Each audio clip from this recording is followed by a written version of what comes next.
you took one thing, you should go through and think about it. Of course. About caring. Some of the stuff was real insightful. No, I like the thankful. I'm thankful you're here with me today. Thank you for doing this with me. I really do appreciate it. You're welcome. More than anything. Thank you. I appreciate it.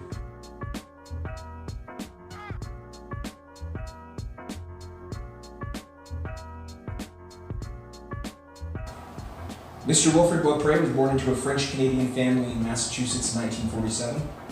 He's a man of influence that by any standard would be measured as particularly a successful person.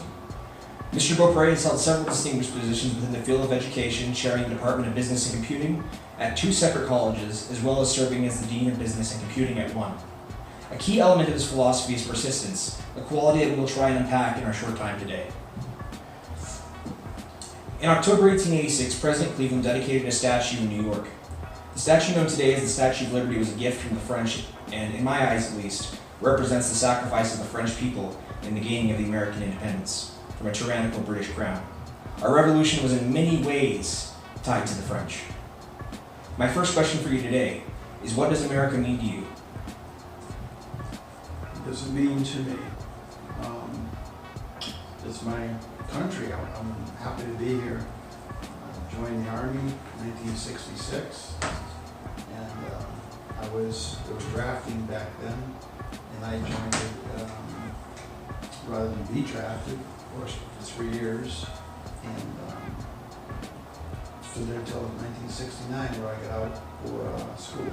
School, very smart. Okay, so it's your country. It's very important. So what do you know about your ancestors coming to America and arriving in this country? Well, my grandparents on my mother's side came from Canada.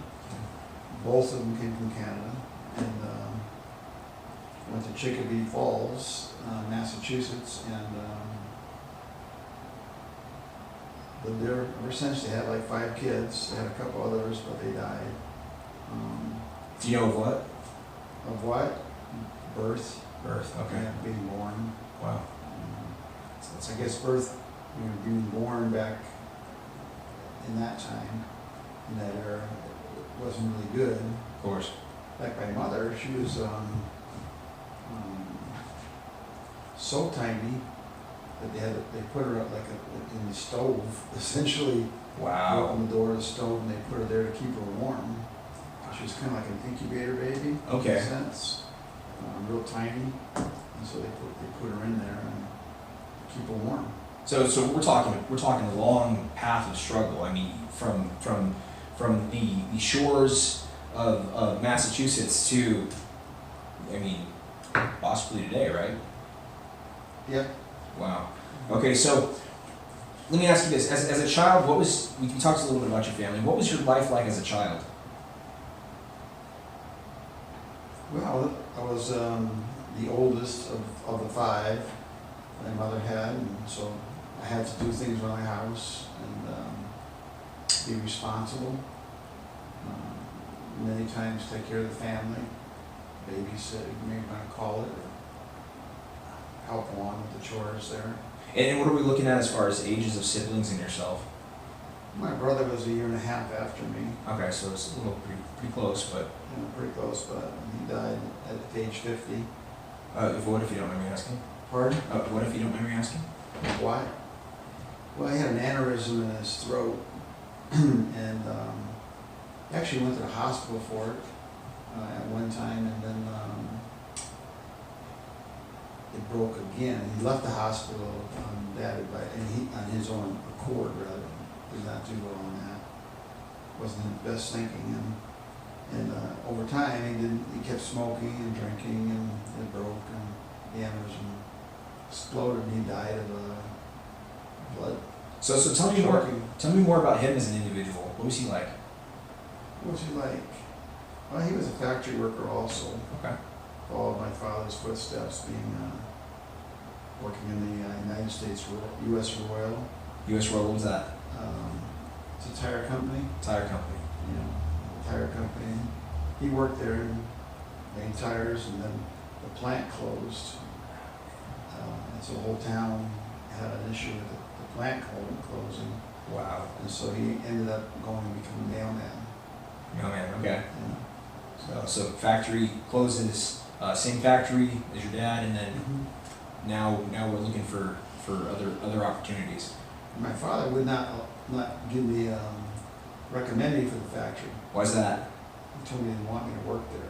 It's probably best off, right? He didn't like it at all. Yeah. He was a curer. He made tires and he cured them. And that's the process where you put them into a machine and it bakes them. Okay. So he puts them in. He's a pretty strong guy. Put them in, pull them out, all day long. Wow. That's what he did. You could take your arm wrestling and go. Wow. No competition, huh? He was pretty strong. But he didn't even recommend my brother. But he's still. Well, he had his future father-in-law recommended he got in and had a job there, Wow. worked in the factory. And that was pretty much the town revolved around the factory. It's really interesting you mentioned that. I know I've been doing some research around the area in Goodyear, for instance, Goodyear, Arizona. That whole area was built off of the fibers of the tires. So I can understand what you're talking about how you have a city that it depends on one manufacturing position, and then you can imagine how that affects the city after that plant closed. My wife's sister, her husband worked in the factory, same factory, in the Wow. same town. So everybody worked in that factory. It was pretty much what you did. Of course. And my father did not recommend me. Wow. He wouldn't let me go there. So what was your next option? Well, I ended up traveling on a bus about an hour to drive to Connecticut and worked there as a forklift driver. Forklift driver. We did shop tool control. So we took sharp tools, dropped them off at the bins, and picked up the old tools that needed to be sharpened and sent them off. How was that job? It was a job, it paid me, took an hour back home. So you take an hour bus drive there, Mhm. and then you take an hour bus drive home after how long of a shift? 8 hours. An 8-hour shift. So we're talking a 10-hour day easily. Mm-hmm. Wow. How about overtime? Was that always probably a common occurrence, or not typically? Well, if you took a bus, you couldn't really take overtime. It's a good point. You scheduled, right? Mm-hmm. Okay. Wow. Wow. So other You than work Saturdays. Saturdays. You could work Sundays. If you got transportation there, a bus or a drive, but you couldn't work another hour or 2 hours. You had to be there for the bus. Well, and I think that's an important thing to elaborate on it, because at that time, transportation is not like it is now. You can't hail an Uber and just have it pick you up from work and take you back an hour to It didn't happen. Chicopee. Wow. So, other than the forklift job, what other kind of typical, civilian positions did you hold? Before that or after? So within your younger years, very, very young, early on. Younger years, I might have mentioned before, is collecting newspaper and Yes. stuff like that. My father and my mother were not very rich; they were kind of poor, and so we would try and get money anywhere we can. Like we even gone to the dump and picked up rags. Wow. The dumps where you dump them off and take the rags, pick them up, bring them home, wash them in an old wash machine outside, pack them up, and bring those to make money on. We found things like motors, strip the motors down, take Wow. the copper off, magnets in there. And who was purchasing these rags and the copper? They have places that are probably still places today that you can drop off your tin, your steel, you got to break it down, separate it. Newspapers, so you got to break it down, separate it, and they sell. You buy it by the pound. They buy it by the pound. So much for paper, so much for rags, so much for copper, aluminum. So you had to kind of figure out what they are and strip it down. Because copper was good, aluminum was next, but copper was pretty good. Still pretty good, from what I understand. Yeah. So you said, so we go from we're collecting newspapers, rags, copper, basically scrap metal in some cases, and actually turning that into to make some money. So you discussed in the past to me that you scaffolded that job. You went from, you stayed in a similar kind of job, and you kept the job of the scraps, but then you also acquired another position, and that was what? Let's see, I picked up newspaper from the neighbors Okay. when I was very young, Yes. and I picked up newspapers, and I got enough money from that so I could get a wagon.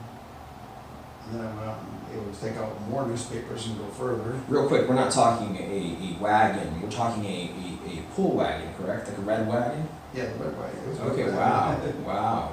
Yeah, red wagon. Very So interesting. give me more distance I can carry the papers and a lot more paper. Wow. So I did that. And I had a job that my friend, told me about that paid me $1.50 a week. $1.50 a week. And we delivered only once a week. We had to deliver all the neighbors up and down the street, Of course. for a number of streets, and good area, Wow. about That's a mile. so. Now I'm going to shift around a little bit to the tobacco farms, because I think this one is particularly interesting. You won't see typically. There's not a lot of positions where you see people picking tobacco. And I know early on in the colonial days of America, tobacco was a thriving business. It was one of the main crops in Virginia, for instance. What was it like working in the tobacco fields? Horrible. Horrible. And that was at 14, but at 14, you get some job. Wow. If you're trying to make some money, earn some money. So doing that is, you get up early in the morning, you gotta get to the bus stop by 6 o'clock in the morning. You get up, walk to the bus stop, get on the bus, and an hour later or so, Wow. you'd be at Connecticut, because you had to go to a different state.